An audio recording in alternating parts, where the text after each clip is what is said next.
From the library of the New York Stock Exchange, at the corner of Wall and Broad Streets in New York City, you're inside the Ice House, our podcast from Intercontinental Exchange on markets, leadership, and vision in global business. The dream drivers that have made the NYSE an indispensable institution for global growth for more than 225 years. Each week, we feature stories of those who hatch plans, create jobs, and harness the engine of capitalism. Right here, right now, at the NYSE and at ICE's 12 exchanges and 7 clearinghouses around the world. Now here's your host, Josh King, Head of Communications at Intercontinental Exchange. Welcome to the Ice House. Think back to your first cell phone. It was big, heavy, indestructible, a week-long battery charge, and most likely a Nokia. The name Nokia was synonymous with mobile phones and 10 years ago appeared firmly atop the emerging smartphone space with 40% of the global market using what was universally believed to be the most advanced technology in the world. Then it all changed. Competition sprang up. You see, technology is like that. Sometimes the next breakthrough comes and the giant on the block can't react fast enough. By 2012, when it appointed our guest today, Risto Silasmaa, as its chairman, Nokia was at 4% of its all-time high market cap. Under his direction, though, Nokia did the unthinkable and sold the mobile phone manufacturing division to Microsoft and began to transform itself into a new company. Today, Nokia has over 100,000 employees that are poised to take the company into the future. How a philosophy of paranoid optimism and a dash of entrepreneurial spirit saved Nokia right after this. As U.S. oil markets evolve and production continues to increase, exports have risen to meet demand for light, sweet crude. The ICE Permian WTI futures contract reflects this changing landscape with price discovery, settlement, and delivery in Houston. Transported directly from the Permian on the BridgeTex and Longhorn pipelines, this well-known quality crude can be shipped across the globe from multiple ports along the Gulf Coast and offers additional hedging and trading opportunities in a transparent electronic marketplace. Intercontinental Exchange, shaping tomorrow's oil markets. Let me try and say my guest today's name in the appropriate Finnish. Risto Silasmaa. Am I right, Risto? That's perfect. You say it so that our listeners will hear it correctly throughout the rest of the show. Risto Silasmaa. That's Risto. He's chairman of Nokia and its interim CEO in 2013 and 2014. He oversaw the dramatic turnaround of Nokia from a struggling handheld device company to one of the leading providers of wireless communication infrastructure. Risto's career in technology began as a teenager when he set out to create the greatest Commodore 64 game in history, and then founded FSecure, a Finnish cybersecurity company that he was CEO of for 18 years. He's also the author of Transforming Nokia, The Power of Paranoid Optimism to Lead Through Colossal Change, which is available now.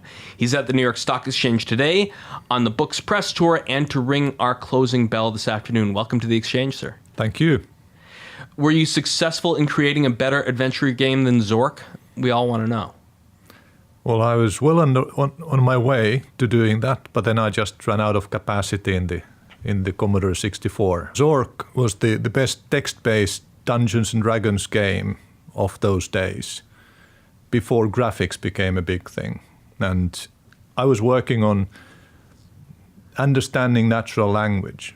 I wanted the game to be a place where you could write almost anything, and the game environment would change accordingly. So it really understands the language, it understands the physical environment. That was my dream. And that's where I got pretty far. But then I'd used all the capacity of the computer and there was no space left for the story. How did the kids that you grew up with get aware of the burgeoning personal computer space, and you knew that somehow you needed to stuff advertisements to get enough money to buy one of these things? So this was in the early 80s, and there weren't that many PCs around. The Apple II was out, the VIC-20 was out, Commodore 64 was a brand new thing. And our school, for some reason, had gotten a sort of a faulty version of a mini computer, which had 3.0 4 kilobytes of memory. And I learned to start programming with that Wang computer at school. And that's how I got into it. As I mentioned in the introduction, Risto, you got your start in business with FSecure. The description in the book sounds like a typical Silicon Valley story. 2 college kids start a tech company and then open an office featuring all the perks, including a BMW for use of the Employee of the Week. But we're in Finland. What was the startup culture like in a country thawing from the Cold War? Well, there was actually no startup culture in Finland back in those days. We didn't have a single VC in the country. So we were quite backwards. But I started the company to fulfill my dream that I had with the adventure game, to do some work that would be used around the world. It was kind of food for my imagination that a Japanese person would be doing something that I started. And that was just a meaningful dream for me. And then I wrote the book, or co-authored a book on security. And of course, learned everything while writing that book. It's a great way to learn and to reflect. And then I started consulting large companies on their data security. And then I bumped into computer viruses, which were a completely new thing back then. And we figured out that actually we needed to build tools for companies to protect them against this new enemy. And that's how things got started. So you mentioned that there wasn't a single VC in all of Helsinki, not let alone the whole country of Finland. Where did the capital arrive for you to begin FSecure, or was it basically organic, just see what you can bring in the door? Yeah, we bootstrapped the company. So basically we did everything. Nothing was too far from our core for us to do if it brought in some money that we could use to pay the developers' salaries. So where we were actually developing the products. And then as the product started selling, we could stop all this other stuff. Writing articles, coding customized software for companies, training people. We were the biggest Mac training company in Finland for a while.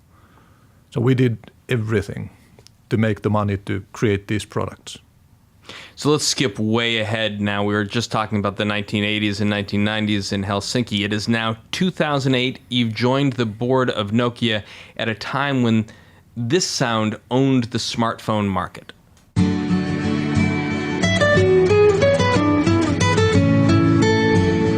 So the iPhone, which is the first major competitor to enter the high-end smartphone space, had been introduced a year earlier, but you found a Nokia board that didn't seem to understand the threat. What did they miss? Well, that's the interesting thing. In 2006, a group of top people in middle management of Nokia had been given a task to identify the 10 next things that the company will miss. And the number one thing that they came up with was an iPod with a radio, meaning a mobile phone built on an iPod platform, which is basically what an iPhone became. So the company was aware that this is a risk. But the prevailing wisdom in the company was that a touch phone would be a niche market. There would be a very small group of people who really wanted to use a touch phone. And Nokia had dabbled in touch devices for a few years already. So they had some market research data on that. And in the end, they felt that you need to provide a full portfolio of different types of devices with QWERTY keyboards, with numeric keyboards, with keyboards that hide under the screen and you slide the display up to reveal the keyboard. Yeah, just like BlackBerry, they had a captive audience of people who wanted to do email with the form factor that they had. But it didn't appeal to everybody. So the idea back then that in 5 years' time, everybody would be using a touch device, it was just an alien idea. And what were the circumstances of you being brought into Nokia in 08? And did you feel like you saw what was happening as well? No, I was not any smarter than anybody else. And I was a new member on the board. I had never been in that kind of a position in a company as large and as global as Nokia. So I was like a little kid in a candy store, or a little kid from a small countryside town coming to the biggest metropolis. And I was just, with my eyes wide open, watching what's happening and trying to not reveal that I was completely at a loss. So you were there, and in 2009, you're a member of the board. Nokia released the iPhone killer that was cheaper, more advanced, and from the company already holding market share. Was it too late to turn the tide, or was there another reason for its failure? Well, we never thought that it would be an iPhone killer. The press gave it that name. We targeted the device for a completely different user group. It was mid-tier device as opposed to the iPhone being a high-end device. But the reason why it didn't work out was the operating system, the Symbian operating system, which was deeply flawed. And just making it work on a touch device didn't remove those deep flaws that had been built or allowed to build into the platform over years through what is called development debt. You just don't keep the architecture and the code up to date, modern. You have to actually rewrite it every few years, and that had not been done. So it was a complete spaghetti. So Android is introduced in late 2008 and began to rapidly get adopted by hardware producers. So was it just this development spaghetti of Symbian that allowed it to surpass it, or was there something extra special in Android that allowed it to burgeon? Well, Android was free and available to all manufacturers, so that was a radical new approach. And Google obviously monetized through ads. So it was not just that we had problems with Symbian. It was also that Android was a radical new approach. So as you are on the board, you get more comfortable in your position there. You begin to challenge the status quo, but you also found yourself running into what you dubbed as the toxicity of success, which sounds similarly as oxymoronic as paranoid optimism. How is success slowly poisoning Nokia? Well, this has happened to multiple large companies.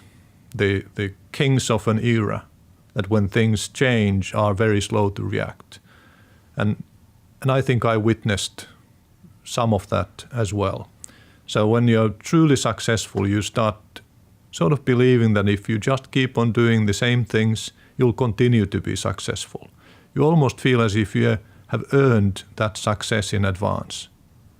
And you start focusing on secondary things or things of secondary importance, such as share price, such as analyst reports, such as what the press is writing.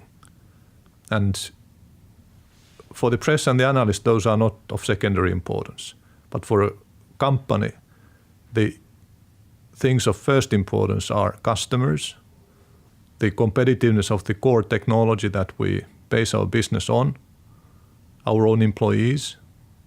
And if we focus on those and make sure that we are looking far enough into the future and doing the right things to remain competitive, and preferably build some unique core competence or sustainable competitive advantage that we control, instead of starting to focus on those things of secondary importance, then things just follow their natural course. So sidebar though, here we are now in 2018, and the importance or at least distraction of the media and analyst reports are as prevalent as ever. Your CEO needs to report earnings every 90 days. You still will get news stories that, whether you like it or not, labels your most recent introduction as an iPhone killer.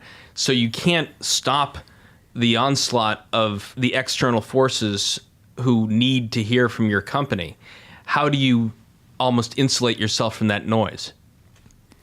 Well, you don't need to insulate yourself, but you need to frequently remind people what is really important. And you need to build that into the culture so that you avoid the toxicity of success. But the fact is that, for example, myself, I don't follow our share price. I trust that if there's a significant enough move, somebody will tell me. And sometimes I'm like 10 days without having anybody tell me what is happening in the share price. And that's just because I think it's my role to think further ahead. It seems like you found an ally in September 2010 when Stephen Elop came on as the company's new CEO. What was Operation Sea Eagle, and what did it reveal about the prospects of changing the focus of Nokia from hardware, where it was all the industry growth, to the rapidly crowding field of software platforms and ecosystems? Well, Nokia had been intensifying its efforts on software for years already. That didn't change so much.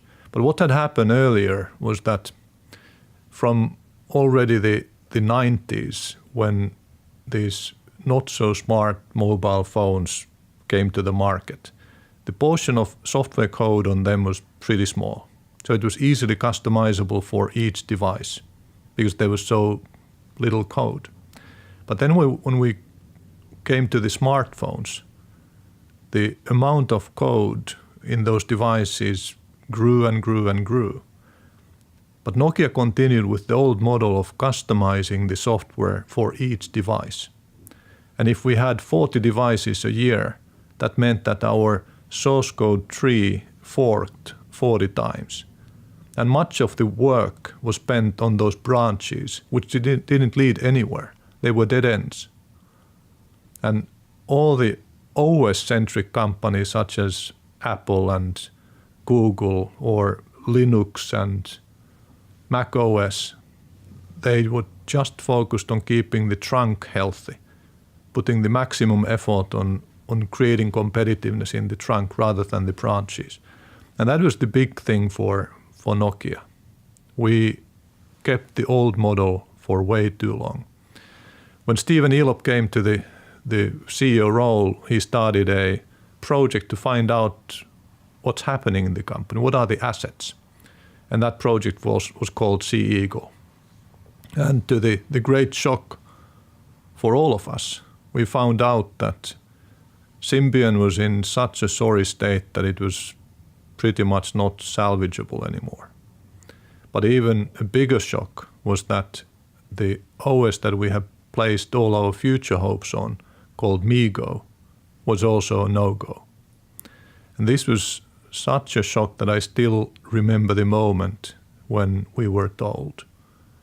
Because this was almost like the end of the company. But the big question, of course, in hindsight, is how can these things be a surprise? The core projects that the whole company's future depends on are suddenly revealed to be hollow. That should never happen.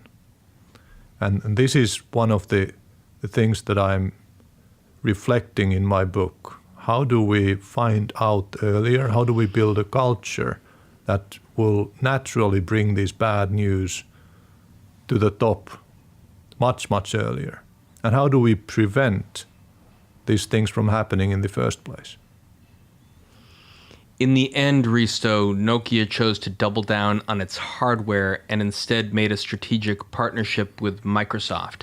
This is Microsoft CEO Steve Ballmer 3 days after that famous partnership was announced. The fact that Nokia has a primary focus on Windows Phone hardware and services really means we can work with them in a different kind of a way to aggressively drive innovation on the Windows Phone platform.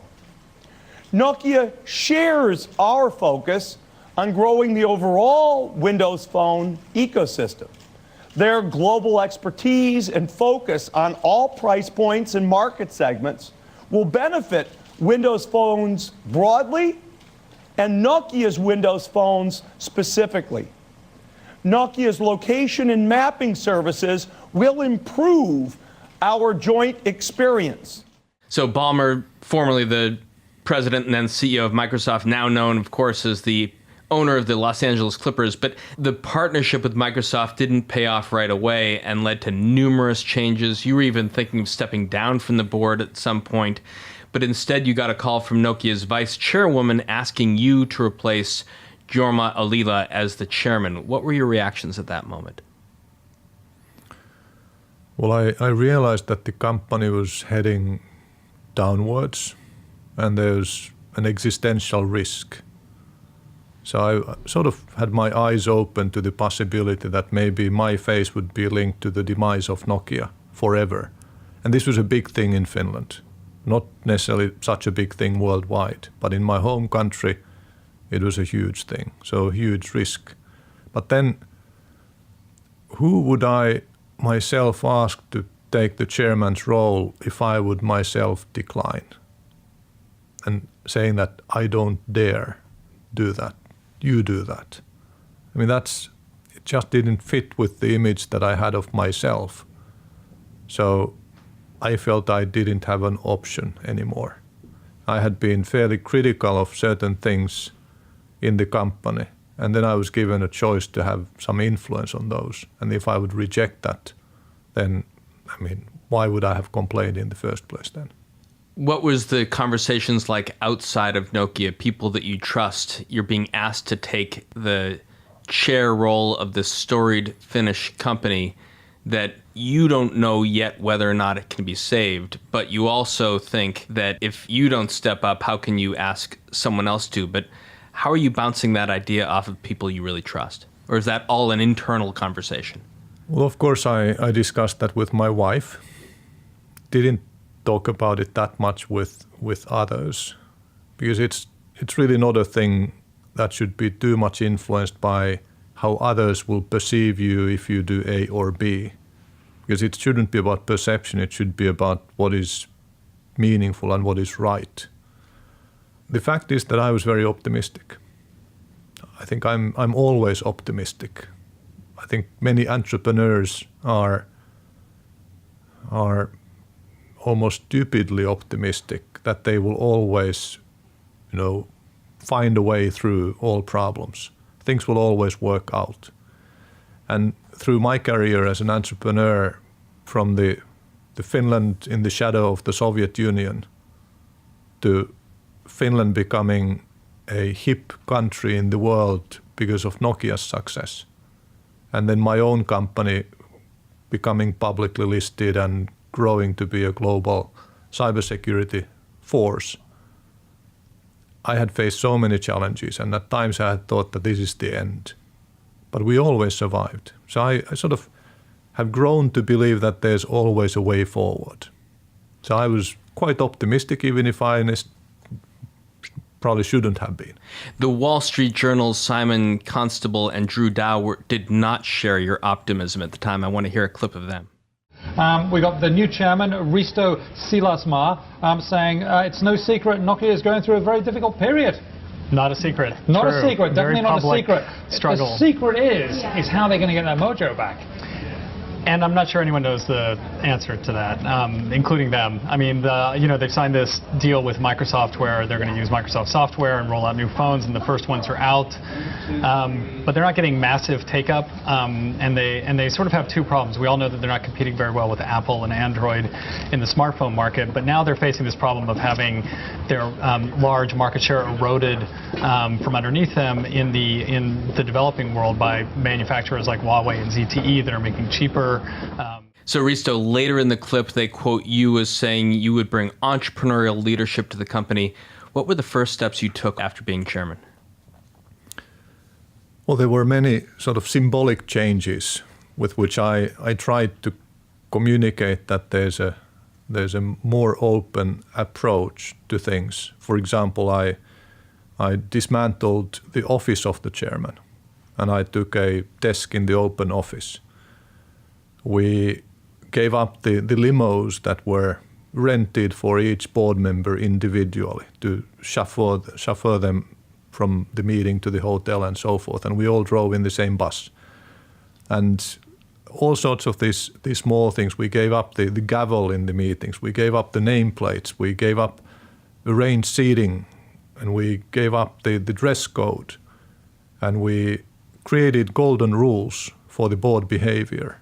We had a discussion on how do we set an environment where we are more likely to solve the problems that the company faces. Not diving into those problems and trying to solve them with the management, but thinking about how to create the right environment.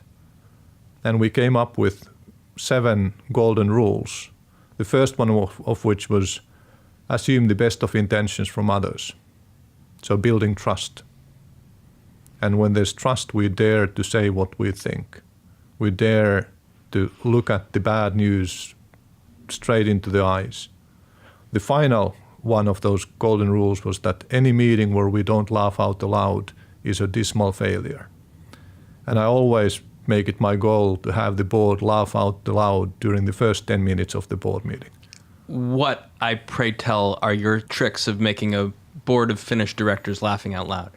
Well, actually, it's a very international. We have more North Americans than Europeans on the board. But if nothing else, my desperate attempts to make them laugh will make them laugh at me. You tell a story in your book of the elevator in the Nokia headquarters. What did a broken screen tell you about the culture, and how did you set out to correct it? Well, in the old Nokia, the R&D people knew about the problems we had, which the top management didn't know about. So somehow the bad news didn't travel up. People were trained not to tell. They were afraid to tell, perhaps. For various reasons, the management didn't know what was broken. And while the people down below, they knew, and they saw that the top management was not doing anything about some of those issues. The message was that it's okay for things to be broken. Well, I believe that many people felt that that was the message because they didn't know that the top management didn't know. They, of course, assume that they know, but they're just not doing anything.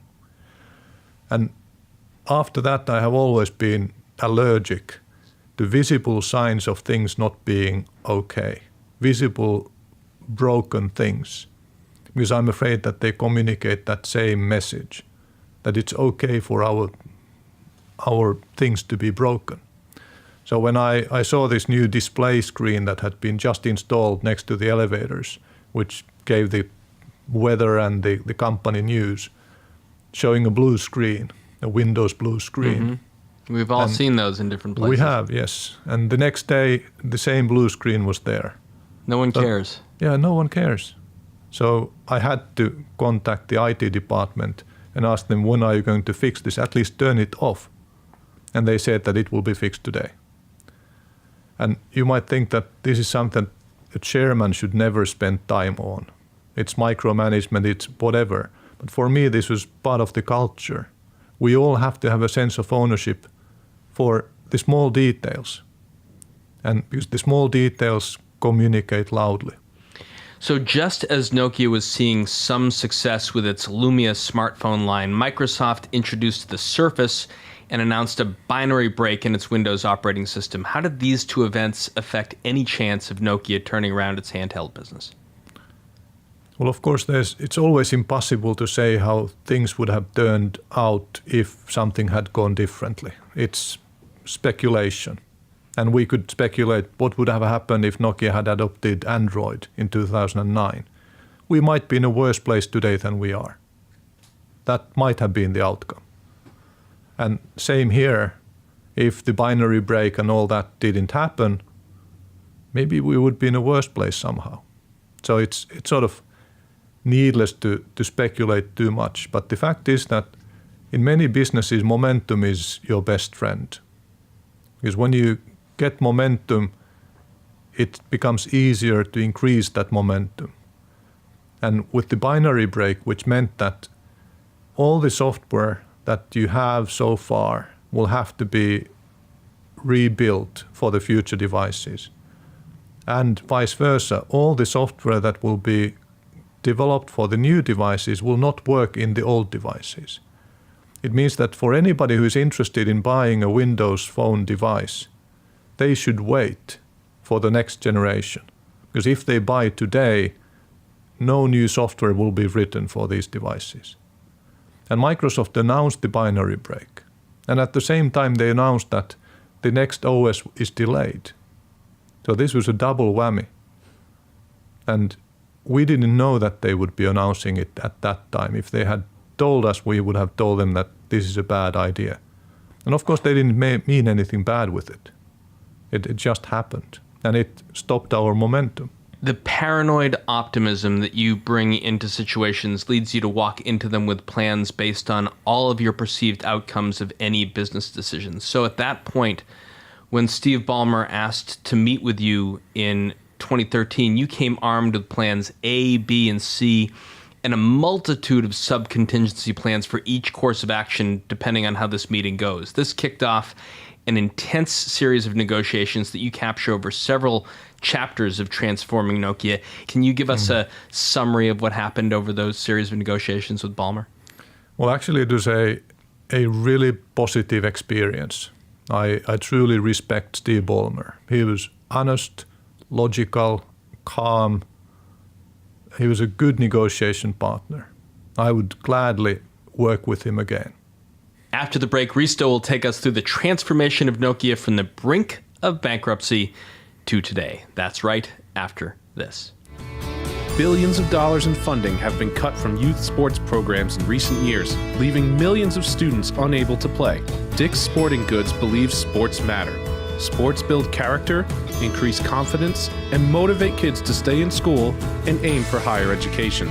Since 2014, Dick's and the Dick's Foundation have committed $50 million through their Sports Matter initiative to combat the youth sports funding crisis. To date, they're humbled to have helped over 1 million youth athletes in need across all 50 states. Learn more about this crisis of youth sports at sportsmatter.org. Welcome back. Before the break, we were talking to Risto Silasmaa, chairman of Nokia, about his new book, Transforming Nokia, The Power of Paranoid Optimism to Lead Through Colossal Change. We left off with the decision that you describe as selling a piece of Finland's heart, Risto. But in the end, you felt that Nokia got the deal it needed and personally informed the president and prime minister of the impending deal to sell Nokia's handheld business to Microsoft. Overall, the deal was seen in a positive light, but there was some blowback at the time. Let's have a quick listen. Which meant giving Nokia's outgoing boss, Stephen Elop's set to receive almost 19 million euros in compensation for his contract ending early. The Finnish phone maker is being bought by Microsoft, where Elop used to work, and he's going back to Microsoft, where some are speculating he might even take over from Chief Executive Steve Ballmer, who's about to step down. The payment to Elop is a year and a half of his salary, plus cash from management incentives and share schemes. Microsoft will pick up about 70% of the cost of that. There's anger in Finland over the huge payoff. The country's economy minister told a newspaper there it's difficult to understand the merits of this bonus. Uncomfortable conversations with the government, Risto? Actually, not at all. The government was just sort of reflecting what the population was thinking and what the media was saying. So not the government, but obviously the shock of selling our hearts was big for everybody. It was painful for everybody. And it's hard for people outside Finland to understand. But Nokia's rise to world fame really gave us a significant boost to our national self-confidence. Nokia was a key part for my confidence in starting to promote my company as a Finnish company, rather than, as I used to do earlier, I tried to sort of fool people to think that we are a Silicon Valley-based company by putting our Silicon Valley office address first in the list of offices we have around the world. Not saying that it's the headquarters, but not saying that it's not our headquarters either. And Nokia changed that for me. So that shock was truly a painful thing to digest for everybody. And then Stephen Elop was picked as the sort of the scapegoat for this. And then he's being rewarded based on his contract. And the reward was so high because the stock market reaction for our deal was so good. Because obviously the speculations that Windows Phone would kill Nokia had brought our market cap down. And that doubt being removed and us getting a good deal increased our share price significantly. And that increased the value of the share-based compensation Stephen Elop had been getting. And as he was going out, his contract stipulated that his share-based incentives would have to be paid out at the much higher share price. So that led to a large amount. And this was just difficult to digest for everybody. It wasn't the first managerial contract that needed to be honored, and it won't be the last.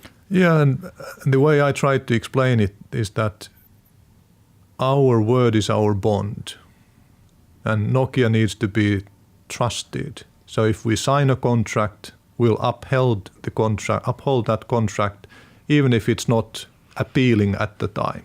In the meantime, Nokia had to continue to operate as it is, with you being named the interim CEO. How were you able to lead during this period of uncertainty? Well, it was a tough time emotionally for various reasons. We were still managing the handset business. And if we had been managing it for ourselves, obviously we would have been cutting all expenses.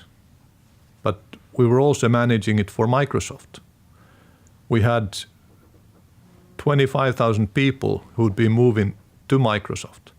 And they were always thinking, okay, if I now make this decision, how will that be seen by Microsoft, who will be my new employer? But I'm doing this decision as a Nokia employee, so I have to take the Nokia interest to my heart. And these were just difficult soul-searching moments for many. Many of the people who would not be moving to Microsoft were afraid that they would be laid out because we wouldn't need their services anymore. So how could we motivate them to work until the final day? And we didn't know when that final day would be because it was dependent on getting the regulatory approvals from countries all around the world, which were constantly being delayed. And there was the risk that maybe we wouldn't get approval from some of the key countries, which would mean that we would have to take the handset business back, and it could still kill us. So we had to plan for all sorts of possible futures at the same time while trying to keep people informed in a situation where we didn't know ourselves. And some of that, what we knew, we couldn't tell. So it was a weird time. So you've got A, B, C, D, and probably E, F, G, and H working simultaneously. What is Nokia Siemens Networks, and how did it end up into the middle of the Microsoft deal? When the third generation of mobile networks, the 3G, was being built, it was a huge investment. And 4G would be even bigger. And at that time, both Nokia and Siemens had their networks business, and they were both too small. They were subscale to make all those investments. So the companies decided that this is such a challenging business area that it will be better off by combining the networks units. And Nokia Siemens Networks was created as an independent company, co-owned by Nokia and Siemens. And it had its own board and its own culture and its own brand and so forth, a independent business. In the June of 2013, where we were in the thick of negotiations with Microsoft, and Microsoft's board had just turned down the deal that I had shaken hands on with Steve Ballmer. We also were in discussions with Siemens about what shall we do with NSN. Siemens had announced publicly that they will get rid of that investment. So they were sort of under a lot of pressure to follow through with their announcement. And we saw an opportunity to buy their share of NSN at a fairly affordable price. And the company was doing much better. So it was turning out to be a real asset. But we didn't have money. So we, in the end, decided to go through with the deal. We got very expensive short-term loans from Siemens and JP Morgan. But then I had a call with Steve Ballmer where I asked him to bankroll us with 2 billion euros. market priced, so a good deal for them. They have lots of trapped cash overseas. Yep. We needed the money, and we had been in negotiations for 6 months, preventing us from accessing the financial markets. So it was sort of their responsibility to support us, or at least I tried to paint it this way. And in the end, they agreed, and they loaned us 1.5 billion with market prices, and that was an unconditional loan. So it was not dependent on whether we would end up doing a deal with them on the handsets or not. So this was a interesting month, a month and a half, where we had negotiations on multiple major deals that would combine to transform the company. So the Microsoft deal closes and you find yourself in charge of, we could call it the new Nokia, but it is now a manufacturing company for centuries without a manufacturing arm.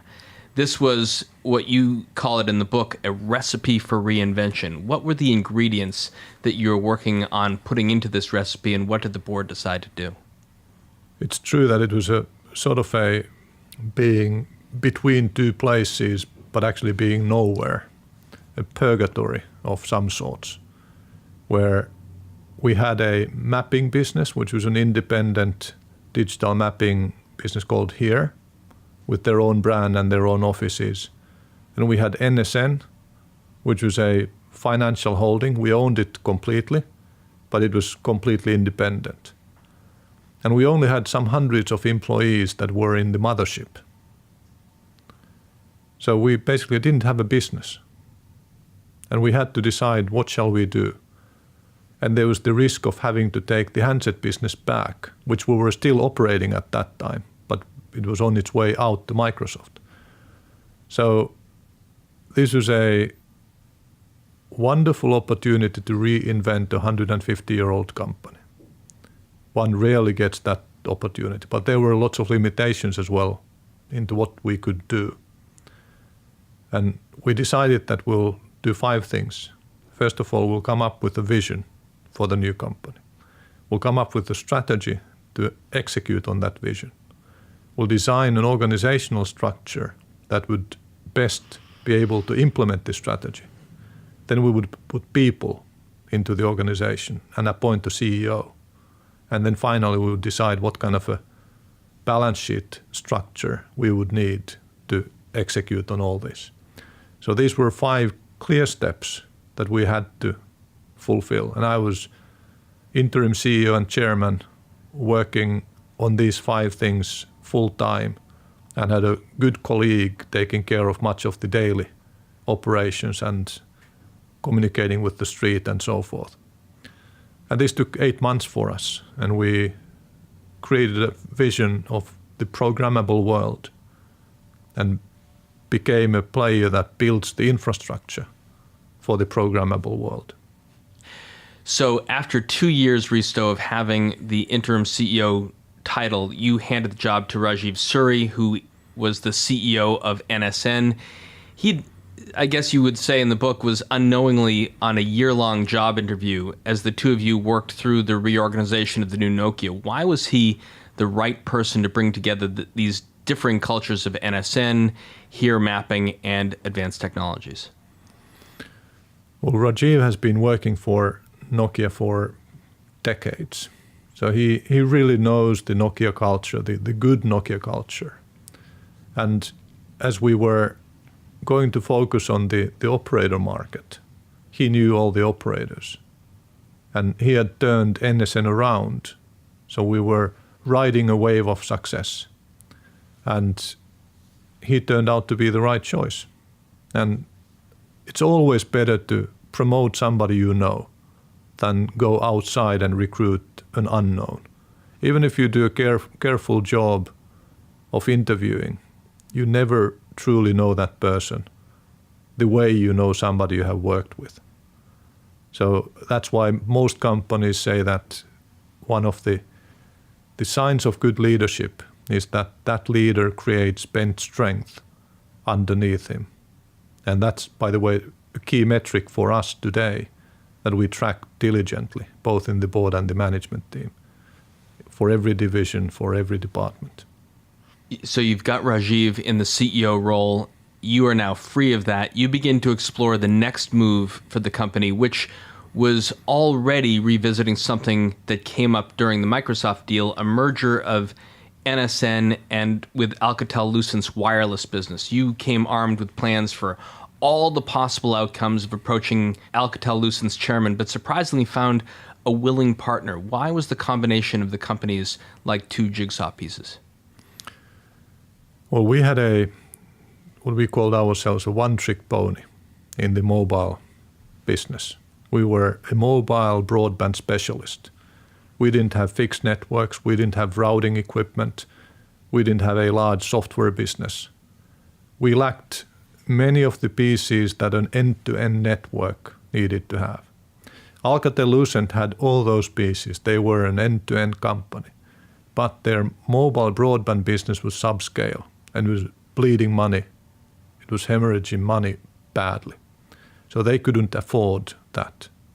So combining the two companies would create a up-to-scale mobile broadband business with the strength of the end-to-end offering, providing the economies of scope and economies of scale.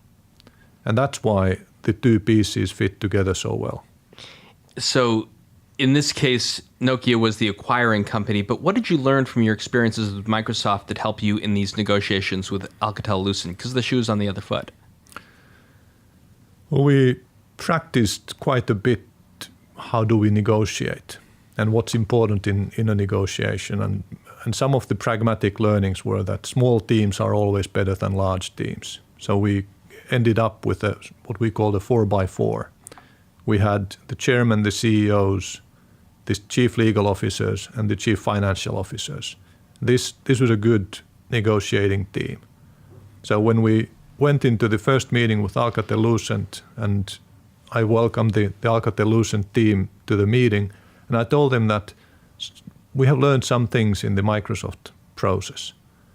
And one of the things was that trust is paramount. There will be tough moments in these negotiations. There will be negative surprises. We don't know everything. And we can only survive those moments if we trust each other. So I pledged to them that our key goal in this process will be to negotiate in such a way that regardless of whether we make a deal or not, you will respect us years afterwards. And that's how we will want to conduct ourselves. And of course, I hope that they would sort of copy that and think that way themselves. And that would make it much easier to build trust and share information in an open way. And they were very open to these negotiations because they understood their own situation. They understood that they are subscale. And there were not many alternative ways for them to solve that problem. How has the integration gone since then? The integration is always painful. There's no hiding from that. Because basically we often have two organizations and we only need one. So some people will have to go. One thing that we managed to do really well was to start this integration at the earliest possible date. We started it way before we actually owned AlcatelLucent. And that again required a lot of trust. The Alcatel management had to trust us to jointly create a sort of a shadow organization or a virtual organization running a company that didn't exist. The company that was the combination of the two entities. And we appointed roughly 10,000 managers, leaders to that shadow organization before we actually owned more than 50% of AlcatelLucent, and about a year before we owned it fully. And we made those picks purely on merit. So we didn't even track how many Alcatel people we appointed, how many Nokia people we appointed. Afterwards we counted, and we ended up appointing 52% of the leaders from Alcatel and 48% from Nokia. And I think that process generated quite a lot of trust as well. So when we said that we are a meritocracy, we really meant that. We're not political. We're not competing who gets more people from their old organization into key roles. Now that you were at this point with all of these deals and action behind you, what do you think about as the long-term prospects and prognosis for Nokia? Well, first of all, I believe that all leaders have to sort of rethink their role based on the circumstances. And we need to do this in a regular fashion. So obviously when the company is in a crisis, it's all hands on deck. And the board will have to take a different role with the management team. When there's no crisis, then again the board has to step back and the management needs to do their job, with the board supporting them and challenging them. So for the last few years, it has been a little bit more sort of regular board work. We are a very active board. We are very much involved in figuring out the possible futures, thinking about the alternatives. We always have these ABC scenarios, but during the hectic years of 2013-14, we had over 100 board and board committee meetings in those 2 years. And that was unreasonable. It was unfair. It was unfair to the management. It was unfair to the board members, many of which had full-time jobs. And our participation rate at those meetings was very close to 100%. So pretty much everybody participated in every single meeting, even if there were 100 of them in 2 years. So hats off to everybody on the board and hats off to all the management team members, because they worked unreasonably hard. So for the last few years, we have tried to get sort of back to normal, but still constantly trying to rethink what we should do under the current circumstances. It's so easy to get used to just sort of following the status quo, operating the same way as before. And we are today again thinking, how should we behave, operate differently under the current circumstances? You described Nokia in the post-AlcatelLucent merger as a company reborn and a foundation for the future, but forever you are the paranoid optimist. You went back to school to learn about machine learning and AI. Is that the next frontier for Nokia, and do you share the paranoia of someone like Elon Musk, who's extremely concerned at its possibilities for AI? It is possible that there will be an intelligence explosion that Elon Musk is concerned about. But there's no linear path to that from where we are today. There has to be a non-linear event that will enable that intelligence explosion. And there's no way to predict that.